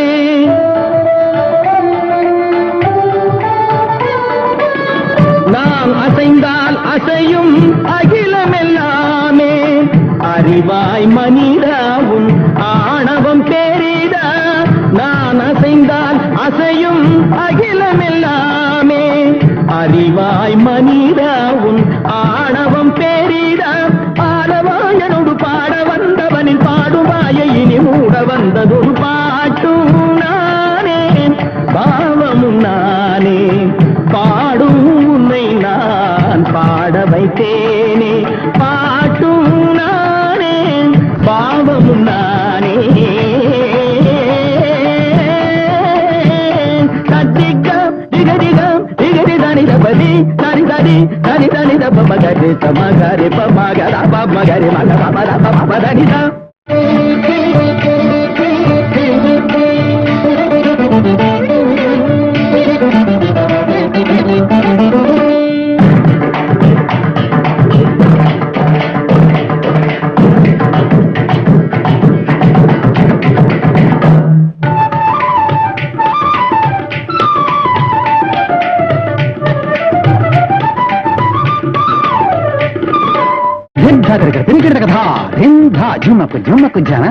ಝುಮಕು ಜನ ಝುಮಕು ಝುಮಕು ದಿಂಧ ದಿಂಧ ಆ ಝುಮಕು ಝುಮಕು ದಿಂಧ ಇಂದ ಸಗರಿಗೆ ಸರಿನಿ ಸರಿ ನಿಧರಿ ಸನಿ ದಬ ಮಾಮನಿ ಸರಿ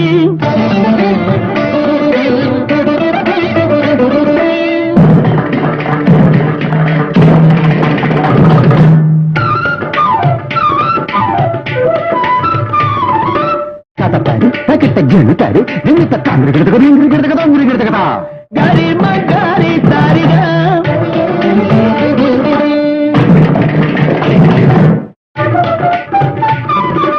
ಕಜಂ ಕಜ್ಜಂ ತರಿ ಗಿಡದ ನಿದರಿ ಗಮ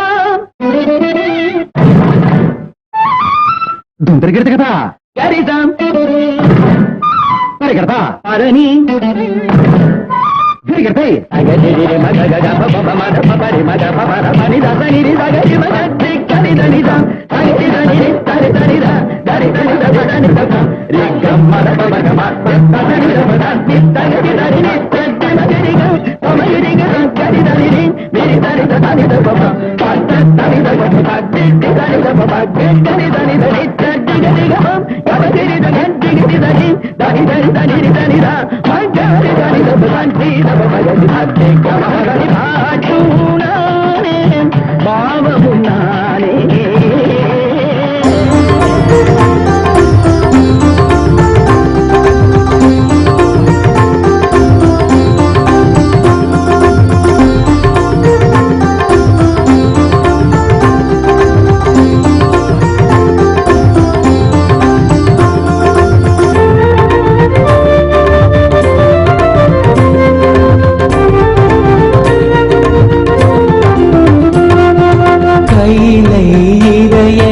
உரைபவன் அருணையில் குருவென மலர்ந்தது புகழ் பாடி அருள் பெறவே திருப்பதம் தனில் அறியவர் சாத்தி மகிழ்வோரும் பாமாலை நித்யானந்த குரு நித்யானந்த குரு நித்யானந்த சத்குருவே நித்யானந்த குரு நித்யானந்த குரு நித்யானந்த சத்குருவே அகமே நிறைந்த எம் அண்ணாமலை வேந்தனே ஜெகம் போற்றும் எம் ஆனந்த நித்யனே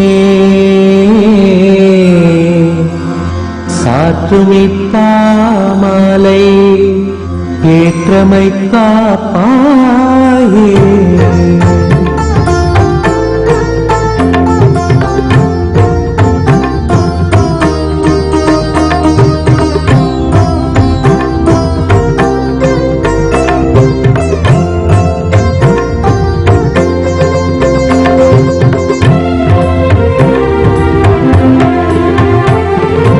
நித்யானந்த குரு நித்யானந்த குரு நித்யானந்த சத்குருவே நித்யானந்த குரு நித்யானந்த குரு நித்யானந்த சத்குருவே அருணாச்சல நித்ய அருணாச்சல நித்ய அருணாச்சல குரு நித்யானந்தா அருணாச்சல நித்ய அருணாச்சல நித்ய அருணாச்சல குரு நித்யானந்தா அருணாச்சலம் தந்த வரமே அகத்தினில் அமர்ந்தே அருள் தரும் நித்யானந்தா குருவாய் மலர்ந்திங்கு உணர்வாய் கலந்த மக்குயர்வாழ் வழித்திடும் நித்யானந்தா அருணாச்சல நித்ய அருணாச்சல நித்ய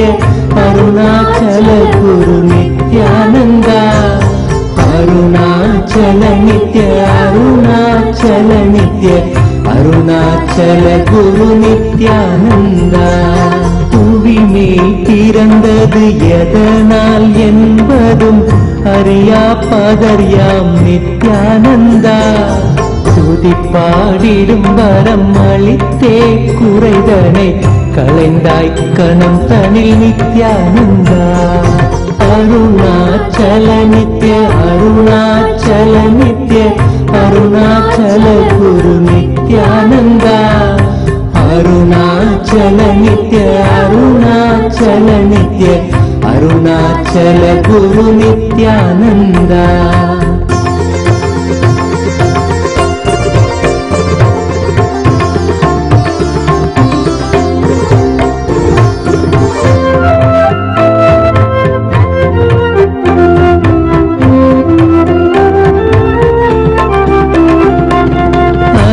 பாய்ந்திடும் மனம் நிலையாய் அமர்த்திடுவாயென பணிந்தோம் நித்யானந்தா மனம் தாண்டிய மலை மகனே புயலென புகுந்தாய் மனந்தனில் நித்யானந்தா அருணாச்சல நித்ய அருணாச்சல நித்ய அருணாச்சல குரு நித்யானந்தா அருணாச்சல நித்ய அருணாச்சல நித்ய அருணாச்சல குரு நித்யானந்தா இக வாழ்வே பெரும் பிணிதானென உணர்ந்தே உனை அடைந்தோம் நித்யானந்தா ஜகமாயையில் இருந்தமை நீட்டே தடுத்தாட்கொண்டிடுவாய் நித்யானந்தா அருணாச்சல நித்ய அருணாச்சல நித்ய அருணாச்சல குரு நித்யானந்தா அருணாச்சல நித்ய அருணாச்சல நித்ய அருணாச்சல குரு நித்யானந்தா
नित्यानन्देश्वर परमशिव समारम्भाम् नित्यानन्देश्वरि पराशक्तिमध्यमाम् अस्मदाचार्यपर्यन्ताम् वन्दे गुरुपरम्पराम्.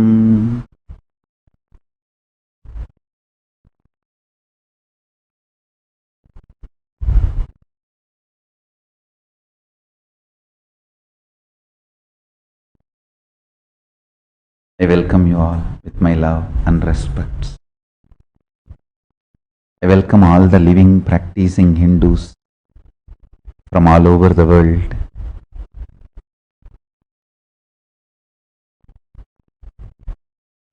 I welcome all the Sarvajñapita Kartas, Yajamans, Srimahans, Mahans, Tanidar, visitors, viewers, Mantreshwara, Vidyeshwara, Ganeshwaras, Lokeshwaras, Astreshwaras. I welcome every one of you with my love and blessings.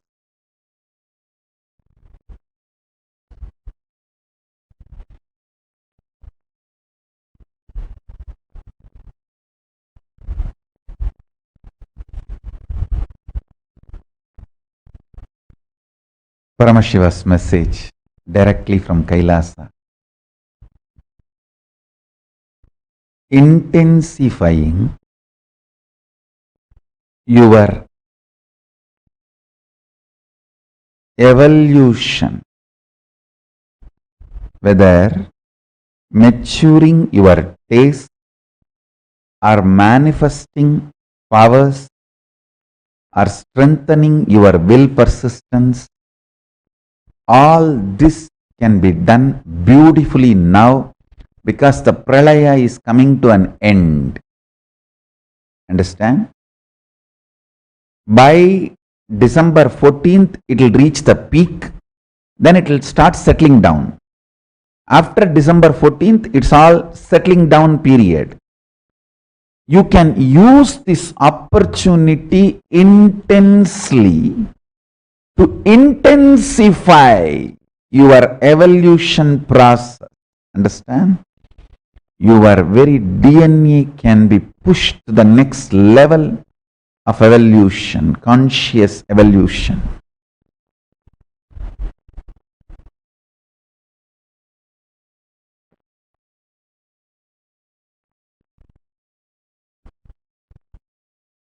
Body, mind,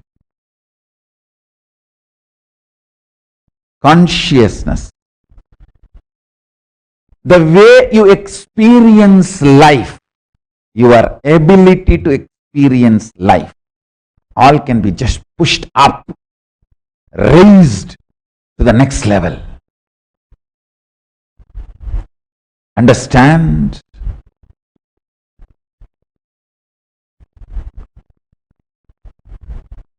Everything can be just raised to the next level.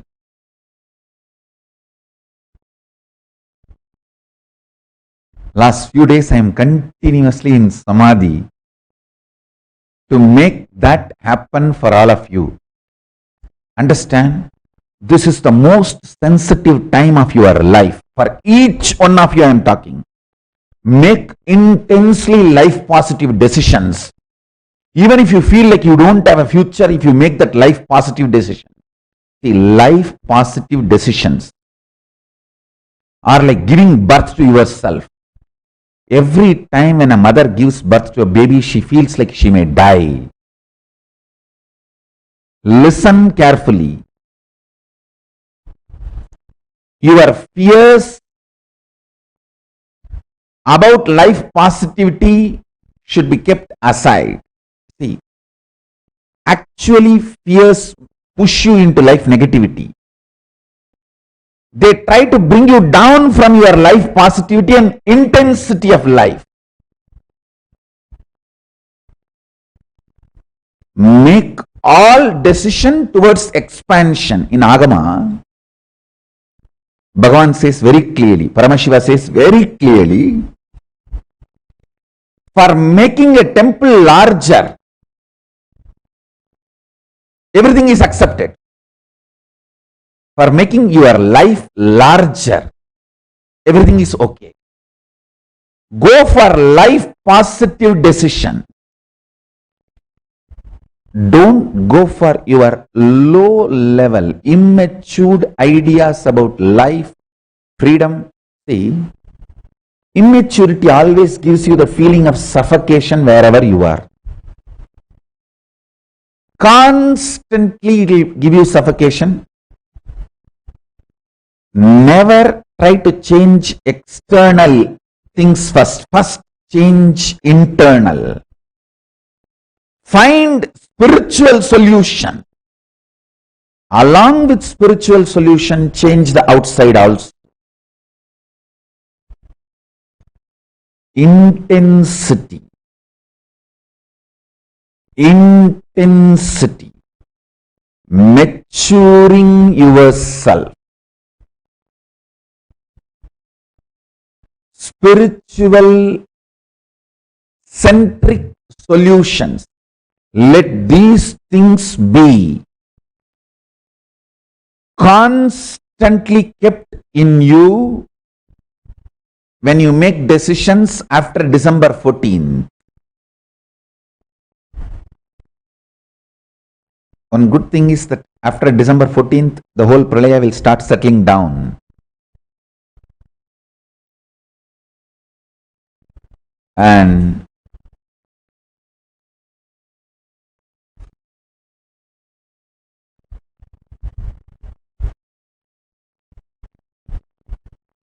we should be extremely life positive, life affirmative.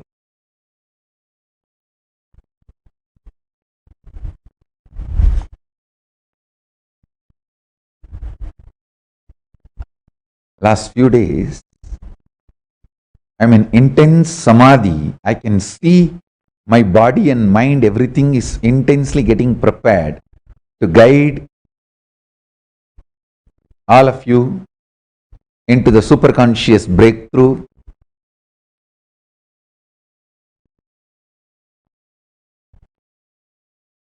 Pralaya has taught lots of lessons. It has actually changed the world. I can tell you very clearly. The world has to be called now CBCA. We should say that Corona before, Corona after, or before Corona, after Corona. Or we can use the word before Pralaya, after Pralaya. That's the way we should call it.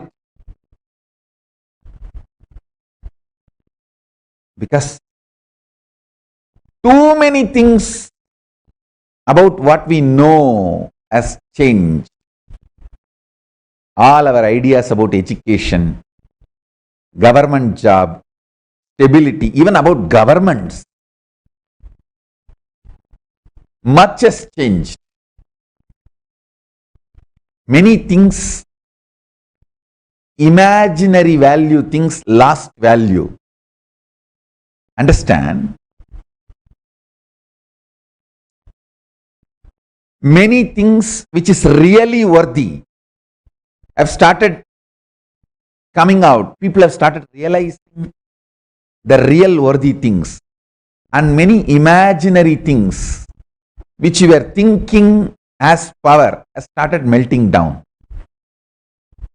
Whether the value of currency, many things I can say. Even the value of beautiful beaches, vacation places, cruise ships, all that has gone. People are now afraid to get into cruise ships. Cruise lines are just shutting down. These vacation beaches are empty. I am seeing a lot of things people valued are melting down. A lot of things people did not value are gaining value. The spiritual principles, the powerful cognitions are gaining value. I tell you, Pralaya has taught a lot we should actually name the era before Pralaya, BP, after Pralaya, AP. That's the way it should be. It should be named now. The era should be named only this way.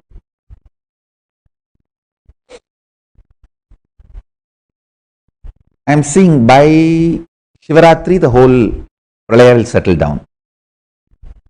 It will settle down and the new life will start happening, manifesting. The new way of living will start manifesting by Shivaratri. December 14th it will reach the peak, and after December 14th it will start settling down. By Shivaratri the new life will start.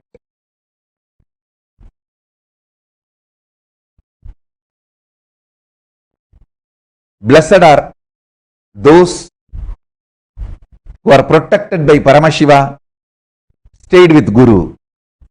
Understand, that is the, if you are still connected, be very clear, you are protected.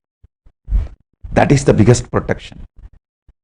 Paramashiva Bhakti, Guru Bhakti is the symbol that you are protected. You are not broken to pieces, you are not melted down.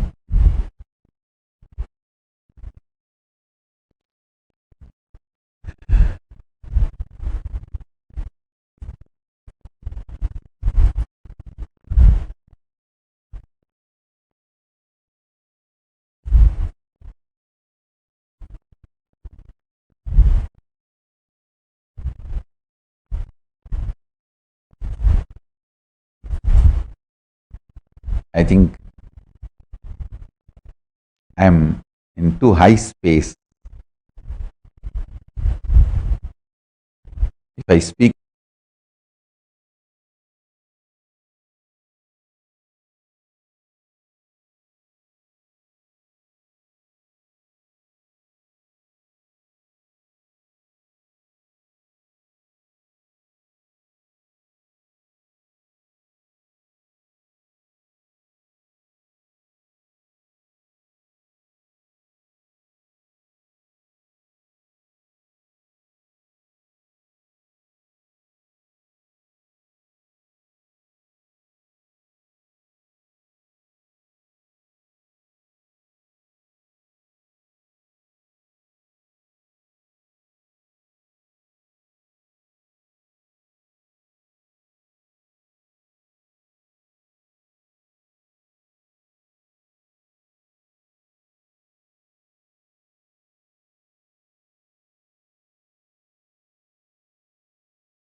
to understand,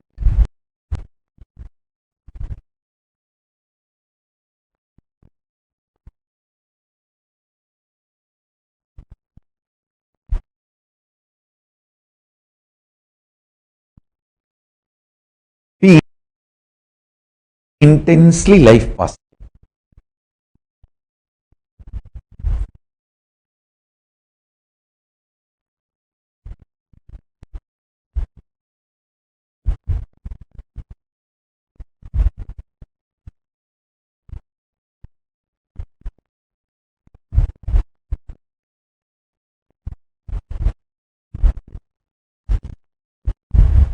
I bless you all. Let's all radiate with integrity, authenticity, responsibility, enriching, causing, living Shuddhatvaita Saivam, the state, space, powers, being, superconsciousness, and Kailasa of Paramashiva Paramashivoham. Om Nithyananda Paramashivoham. The eternal bliss, Nithyananda. Thank you. Be blissful.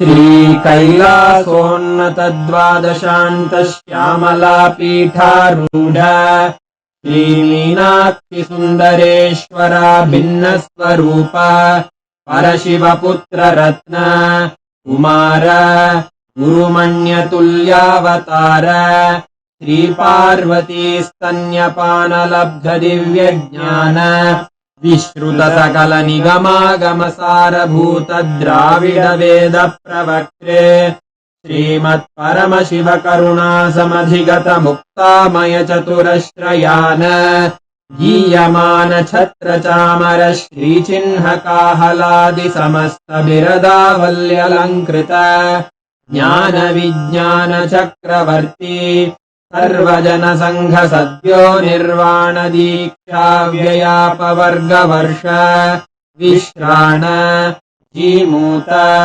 परमतकलभकेसरी शैवसिद्धान्तस्थापनाचार्य श्रीराजाधिराजपाण्ड्यमहाराजगुरु क्षपणशाक्यादि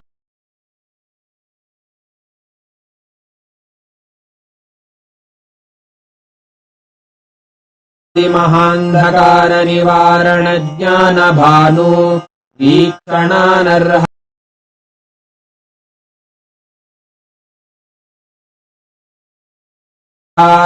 ध्वजोच्छेदन पूर्वक श्रीमद्वृषभध्वज स्थापक शैव समयक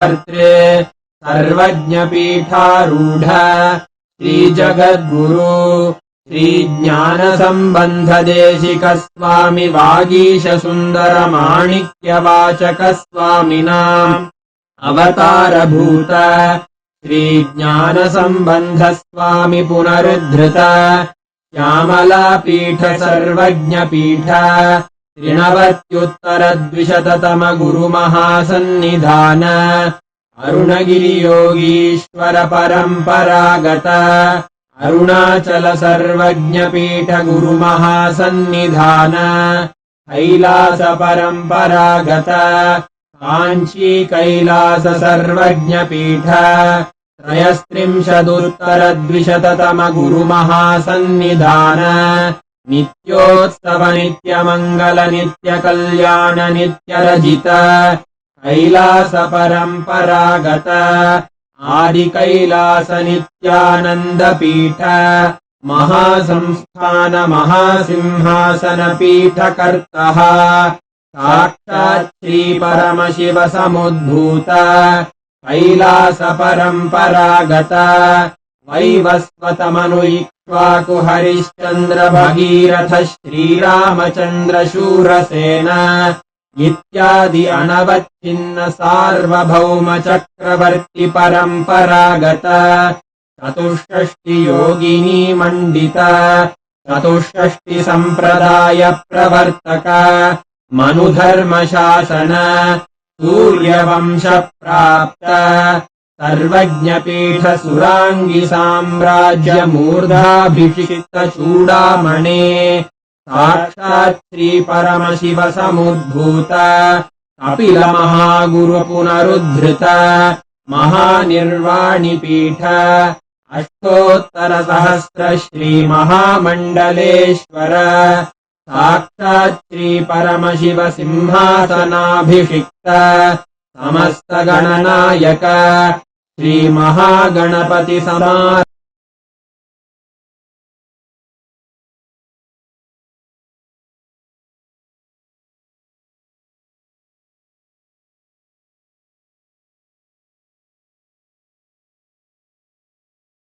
अटलपीठाधीश्वर धर्ममुक्तिस्वर्गपुरस्वर्णपीठ त्रयोविंश गुरुमहासन्निधान कैलास परम्परागत आदिपीठ सर्वज्ञपीठ जगद्गुरो श्रीकैलास पुनरुद्धारक श्रीकैलास परमाचार्य श्रीमत्परमहंस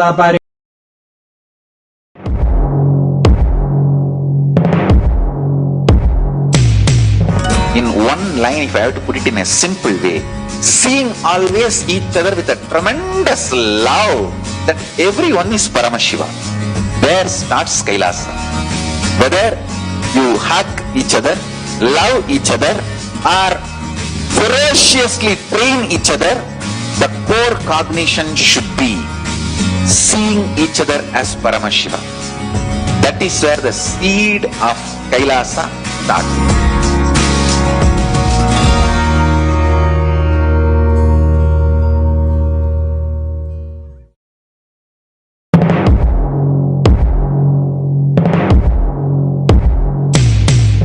In one line, if I have to put it in a simple way, seeing always each other with a tremendous love that everyone is Paramashiva. There starts Kailasa. Whether you hug each other, love each